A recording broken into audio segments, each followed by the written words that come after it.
Good morning. Welcome again to Grand Rounds. It is 8 o'clock on the nose, so we begin on the nose. This morning we are going to have a discussion by Carrie D'Entremont, who is Executive Director of the Greater Lowell Health Alliance, to find out why it is important to integrate Dunstable, Tyngsboro, Dracut, Westford, Chelmsford, Lowell, Tewksbury, and Billerica. Integration of health makes an alliance, and that's what Carrie is up to. She is a graduate of the University of Lowell, where she has a Bachelor of Science in Health Education, as well as a Master's in Public Health.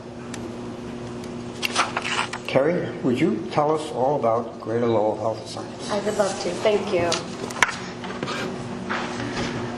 Well, good morning, everyone, and thank you so much for inviting me here today. I'm thrilled to be here to be talking about what we are as an agency, what we do, and all of the great work that this community is really coming together as a coalition to do.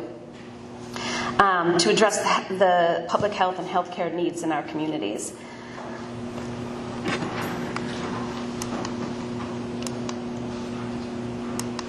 To catch up with my slides, apparently.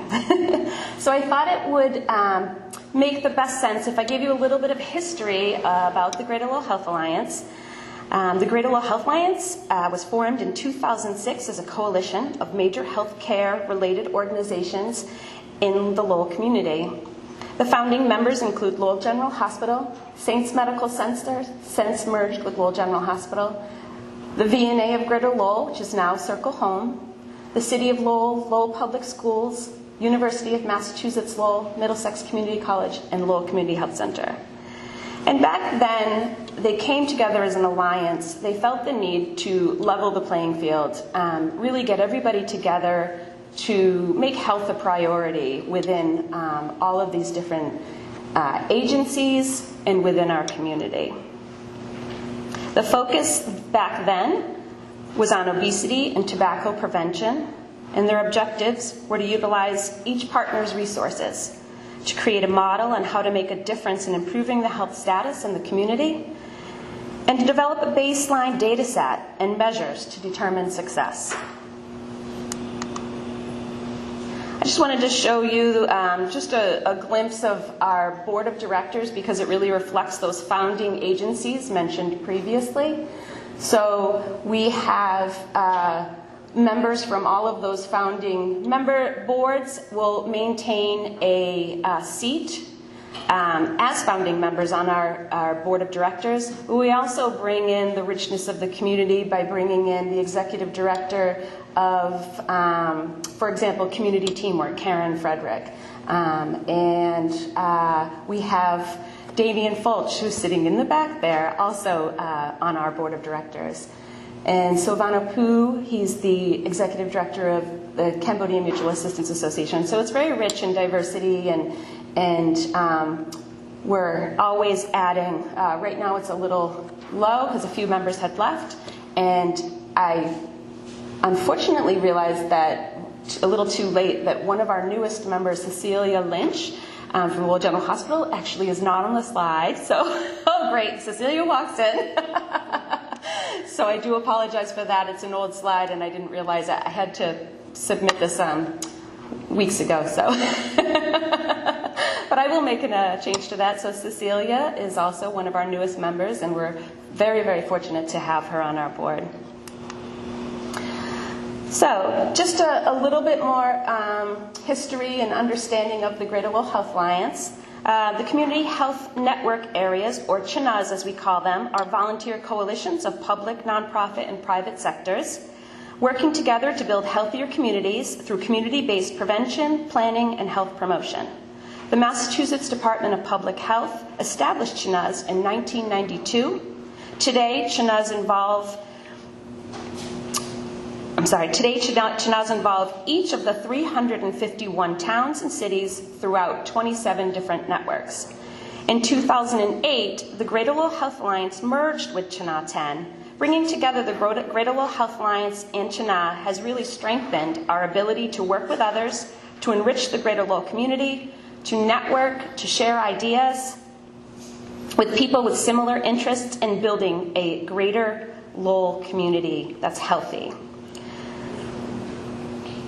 This also helped gain more knowledge about the health-related issues and topics and increase cultural competency of the services provided in the Greater Lowell community.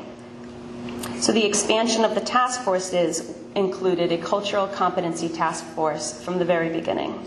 Our CHNA 10 includes Lowell, Billerica, Chelmsford, Dracut, Dunstable, Tewksbury, Tyngsboro, and Westford.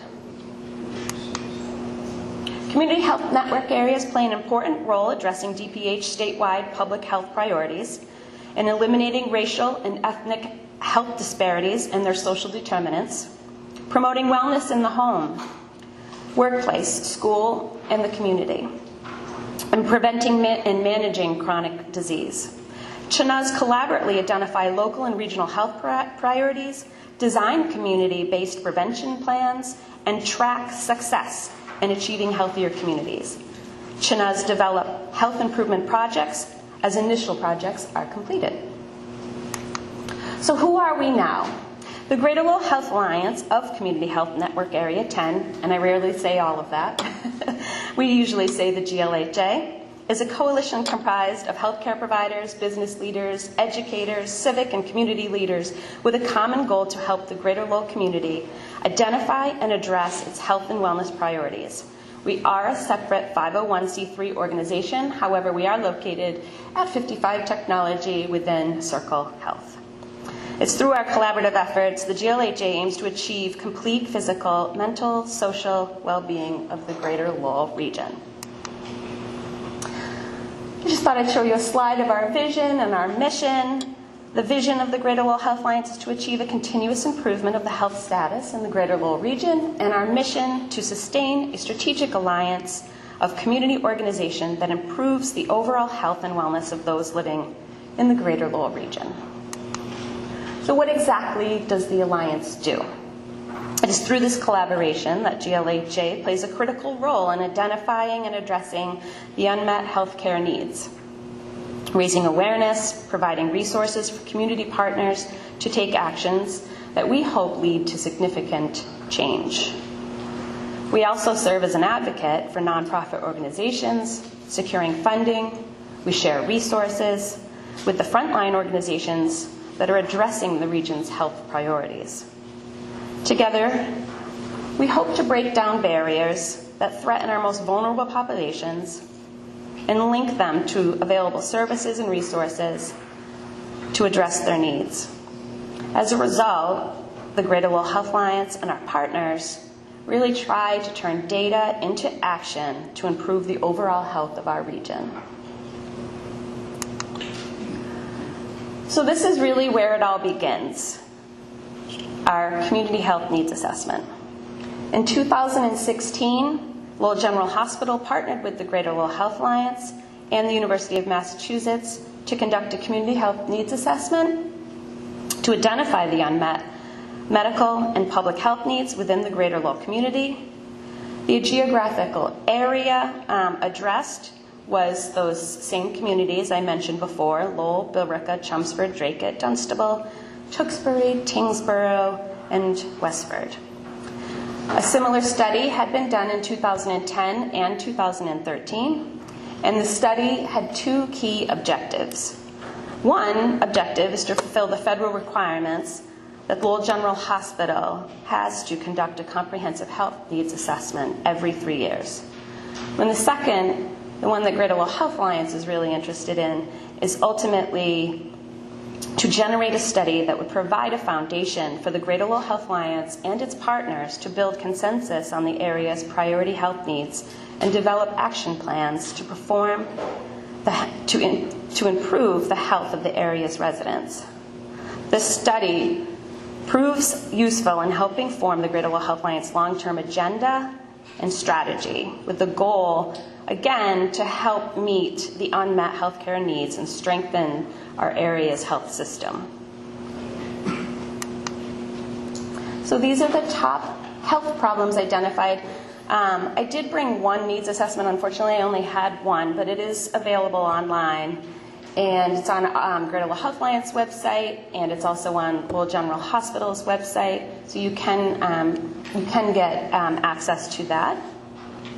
And I just briefly just kind of glaze over it, but it is a pretty comprehensive document, and I just highlight a few of the areas with 2 slides. So these were the top health problems identified in the community, and this was in order of importance, or of importance found through data. So mental health, diabetes, substance abuse and addiction, hypertension, obesity, and asthma. There's definitely more areas mentioned in the assessment, but these are the top ones that the Alliance really zones in on.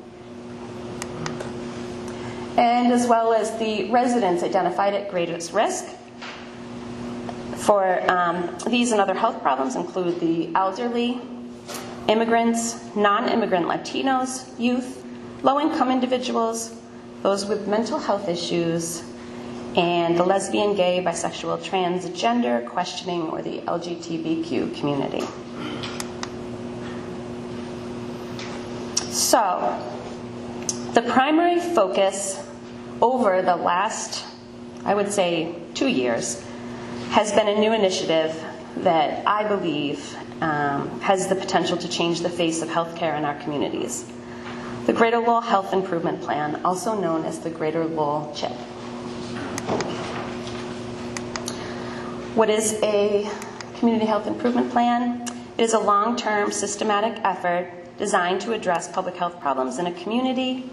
The plan is based on community health needs assessment activities and is part of the community health improvement process, helping to set priorities, coordinate efforts, and target resources. All right, I went a little fast on that. So in 2017, the Greater Lowell Health Alliance held 2 high-energy CHIP planning process meetings, engaging more than 100 people at each meeting from 60 different community organizations, with the goal to turn the goal to turn data into action. These community members drilled down deeper into the priorities identified by the 2016 Greater Lowell Community Health Needs Assessment and generated 6 specific areas of focus for our CHIP. So these you'll see, are very similar, and these are not in order by data and relevance. They are alphabetical order. Access to healthy food, asthma, mental health, physical activity, social determinants of health, and substance use and prevention. So interestingly enough, as you noticed in the slide before, the community really felt, rather than having a focus on obesity or diabetes, the community members really felt the importance was to focus on access to healthy foods and physical activity as a community.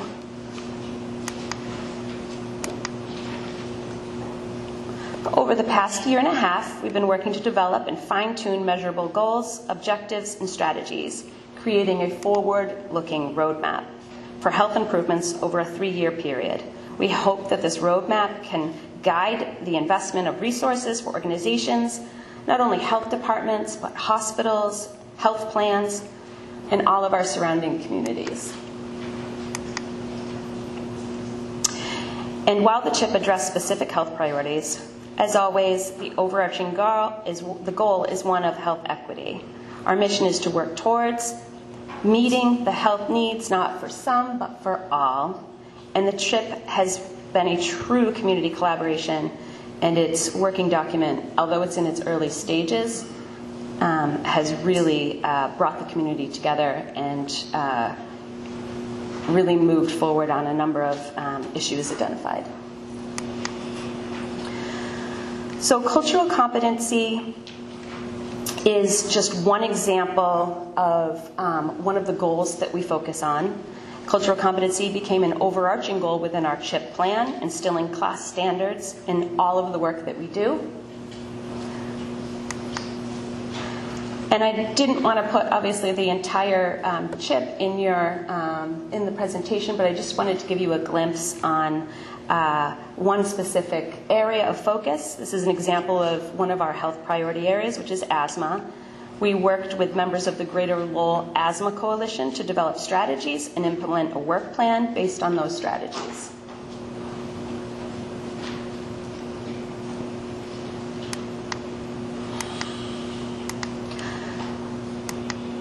The Greater Lowell Health Alliance has 6 task forces working to address the major health priorities identified in recent health needs assessments. And these task forces focus on cultural competency, healthy eating and living, maternal-child health, mental health, substance use and prevention, and our newly established GLHA task force, social determinants of health. The work of these task forces have really set the stage for long-term health improvements within the health and the health of our community. It is important to note that these task forces and their working groups and subcommittees consist entirely of community volunteers who take the time from their commitments to really focus in on the health of others. Social determinants of health, our newest task force, I have to admit has been very challenging. Where do you begin? This is really something you probably all hear the buzzword. You can't get away from social determinants of health these days. By definition, the social determinants of health, for those that aren't familiar, are the conditions in which people are born, grow, live, and age. These circumstances are shaped by the distribution of money, power, and resources at a global, national, and local levels. So this group, this newly formed task force, has managed to bring together some agencies that weren't used to working in the what we would consider health field or health focus. Agencies have really come together and to the table to work on this, like Habitat for Humanity. They always, came to the table to work in coalition, but they never really felt like they had a true place. They would help out with the Access to Healthy Foods Task Force, but they're a perfect example of someone who, from the community really found a connection in the Greater Lowell Health Alliance now through social determinants of health, as that is the work of, I'm sure many of you are familiar with the Habitat for Humanity and the work that they do. These experts in these, I should mention that to add to the GLHA's unique structure, each of our task forces are chaired by members and experts in the field within these health priority areas. These experts really just volunteer their time to lead these collaborative efforts. The task force chairs also sit on what is the Greater Lowell Health Alliance Steering Committee. So you'll see a wide variety of community members, and these are people that are really at the ground level working on all of these issues and bring so much experience and value to the work that we do.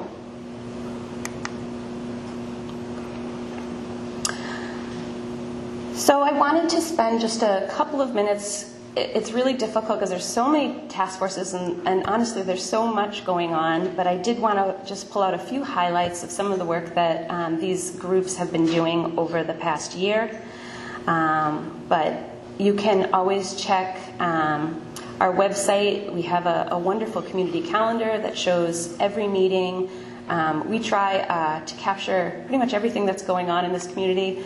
We have 7 interns, and they work very hard to, one of their projects is to make sure that we have on our community calendar everything that's going on. So in one place, every community meeting, every event, support groups.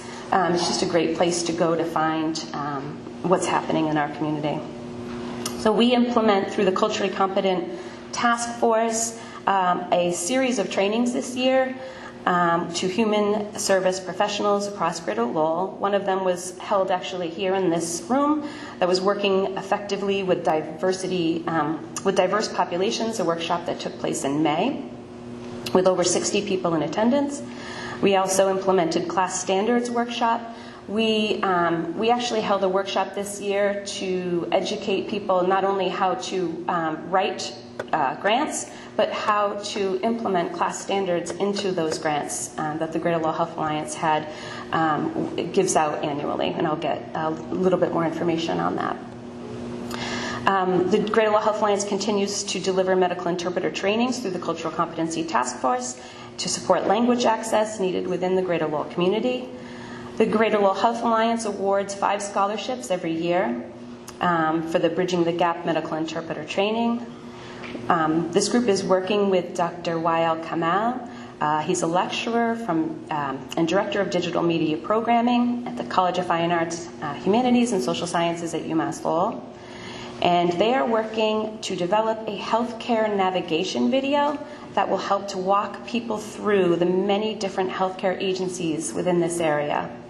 This video will be developed in 6 different languages and will be aimed at the refugee and immigrant population.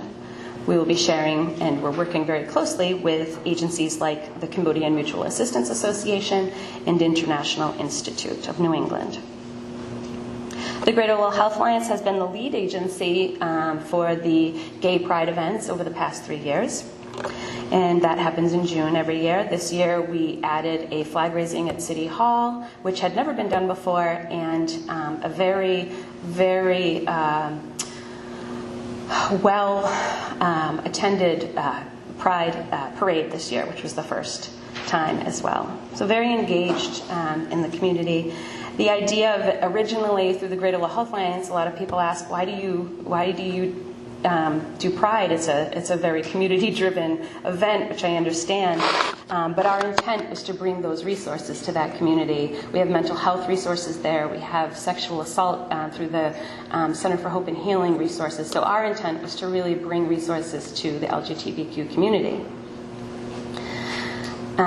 We've also been working through our mental health task force to implement emotional CPR classes, and we've run a series of mental health first aid trainings that have all taken place throughout Greater Lowell. And we've also collaborated, this has been a really amazing project around the CHIP, is the relationship with UMass Lowell, and we have a great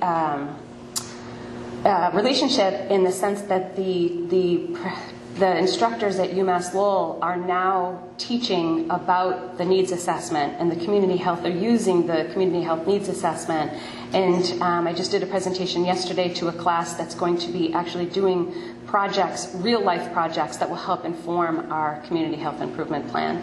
So it's great for them because they're working on something that's really going to influence our community health improvement plan, a real project that they get to work on. And we're excited because the data that we're receiving from them will really inform our next community health needs assessment, and it'll inform our next community health improvement plan. In collaborating with this particular class over the past year, they did informal interviews. They developed a list of questions for students to interview first responders to find out what is the current state of trainings and around substance use disorder. And secondly, they were looking to develop a baseline of facilities that, including treatment facilities, hospitals, police departments, that are currently using recovery coaches. So that's just a glimpse of a few of the projects that we've been working on over the past year. In addition to the task forces, we also address these important health initiatives and health priorities by supporting our local community organizations in their frontline efforts. And Lowell General Hospital, we're very fortunate in this community, is allocating $5 million to the Greater Lowell Health Alliance over 15 years, and this is through the hospital's determination of need process. Back when the hospital had the expansion back in, I think it was 2010, that caused what's called a determination of need process, which is wonderful. And this is a process through the Department of Public Health that ensures that hospitals are providing a measurable community benefit to the communities they serve. Our grant distribution our processes, we always stress collaboration, finding that individuals and organizations and municipalities can achieve much more by working together and utilizing each other's strengths and resources. So the grant process, although the CHIP is in its early stages, we have managed over the past year two grant cycles. It's really already creating impact, and our grant cycle is just one example of that. For the past 2 years, Greater Lowell Health Alliance's grants were awarded around those health priorities mentioned. And even further, the programs had to meet the specific areas within the CHIP. So they had to actually write a grant on how they were going to achieve the objectives that we identified as a community, those top priority objectives. So this led to the basis for our grant process. And the past 2 funding cycles, all proposals were required in addition to incorporate a plan for how they were going to implement class standards or national standards for culturally and linguistically appropriate services in order to reduce disparities and achieve health equity.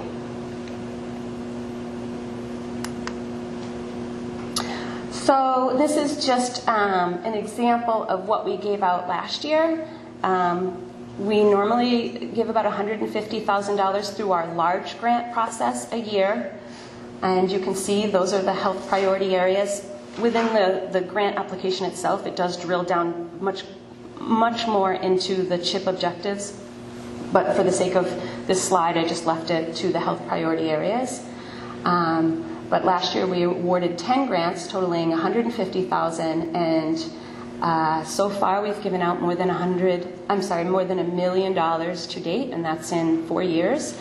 We also have worked really hard to receive funding from all other places like the state, Massachusetts Department of Public Health, and we've 100% of that funding that we received through our legislators, particularly Tom Golden. We received $200,000, and 100% of that went back into the community to address substance use and prevention. Right now, actually today, we'll be reviewing, we have a grant review committee meeting this afternoon, so we'll be figuring out who, as a community, we have a review committee that has been reviewing all of the grants that we're giving out this year, but it'll be $185,000 that we'll be giving out this year. We also support all of the task forces through mini grants. That number isn't part of this. So, an exciting initiative we've been exploring this year is the Blue Zone Project. This initiative has been led by Dr. Damian Fulch and his wife Amparo. The Blue Zones is a community-wide well-being initiative designed to make healthier choices the easier choice. It encouraged sustainable changes to built environments, social networks, and suggesting system-level changes to key settings such as work sites, schools, restaurants, grocery stores, faith-based level communities, and neighborhoods. By helping people live longer and thrive through behavior change, the communities can lower healthcare costs, improve productivity, and enjoy a higher quality of life where we live, where we learn, we work, we grow, where we worship. The Blue Zones Project is based on principles identified by a 10-year worldwide longevity study that was commissioned by National Geographic and detailed by Dan Buettner in his New York Times bestseller, Blue Zones Solution. So last year, I think it was June of last year, we organized a community meeting to explore this project. More than 100 people attended and expressed great interest in the Greater Lowell-based Blue Zones Project as an optimal solution for our region. And this topic, we're excited to say, will also be discussed at this year's Circle Advance in October.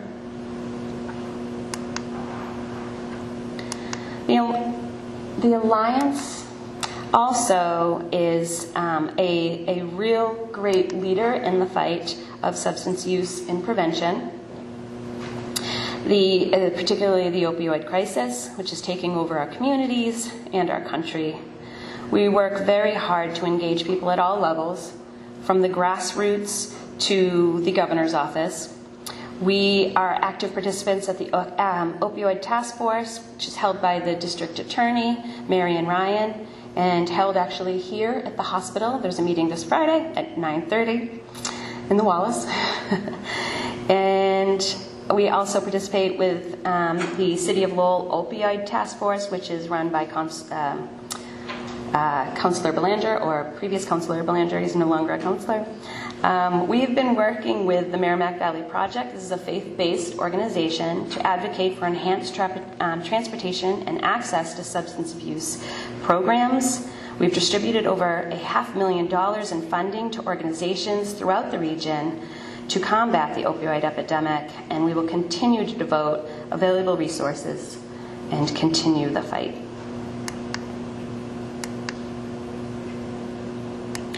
So looking ahead, the Greater Lowell Health Alliance in 2018 and into 2019, we have several initiatives that we hope to make significant impact in our region. The planning of a substance use and prevention symposium in December. The symposium hopes to bring together all modalities of treatment within Greater Lowell. We'll be offering workshops and trainings, and all attendees will be given a comprehensive list of programs and services in the area that will be developed through the planning process. We continue to fine-tune and roll out initiatives within our priority areas identified by the first Community Health Improvement Plan. Our task forces and CHIP steering committee will continue to measure the health progress and indicators and report them back to the community. We will continue to engage community members and partners in the CHIP process, and we'll continue to get that baseline data. One of the things that we really had, I think, a challenge was within our first Community Health Improvement Plan was really to come up with that baseline data. So how can we show that, for example, I mentioned before the recovery coaches. How can we show that we're working as a community to increase the number of recovery coaches when we truly don't know how many recovery coaches there are? So that's why the students have been working to help us get that baseline data so that we really can see that through our grants and throughout our community collaboration, we have been able to increase, in that example, recovery coaches. So we continue to try to research and get that baseline data, and the university has been a wonderful partner in that.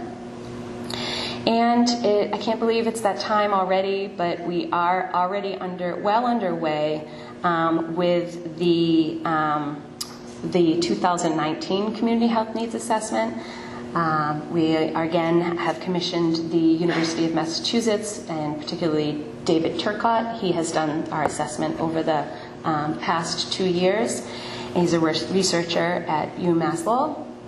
And the Community Health Needs Assessment continues to improve every year. We realize that it just really touches the surface on some of these issues, and so that's why some of the funding from Greater Lowell Health Alliance goes towards research to really drill down into some of these areas. For example, UMass Lowell, Sabrina Noel is working to identify why it was identified in the 2016 Community Health Needs Assessment that the Cambodian population has higher rates of diabetes. And so they're really drilling down through a research project. They've developed an advisory committee within the community, and they're really utilizing the Greater Lowell Health Alliance and its partners to really get a good understanding of why that is. And we hope to use that data to further influence our steps moving forward. So this is where I pitch, where everyone can help out with the CHIP and everyone can participate. So we'd like you to consider the Greater Lowell Health Alliance Improvement Plan as a roadmap and a tool that you can use to address your greatest health concerns and needs facing all of the individuals, families, and organizations. The Greater Lowell Health Alliance is proud to serve as a catalyst to roll out the first phase of the CHIP. But in order for this to work, it truly has to be a communities plan. and we need the community to all to participate to really implement it. So as you leave today, I ask that you take a moment, think about how you can engage in this exciting process and have a part in making a long-term impact in the communities where you live, where you work, and which of the 6 identified priority areas are particularly important to you. We'd like you to think about that. Where can you have a voice that needs to be heard? And what are the unique skills, maybe passions that you bring to the table? Maybe you'd like to lead or participate a working group, work on grant writing. We look for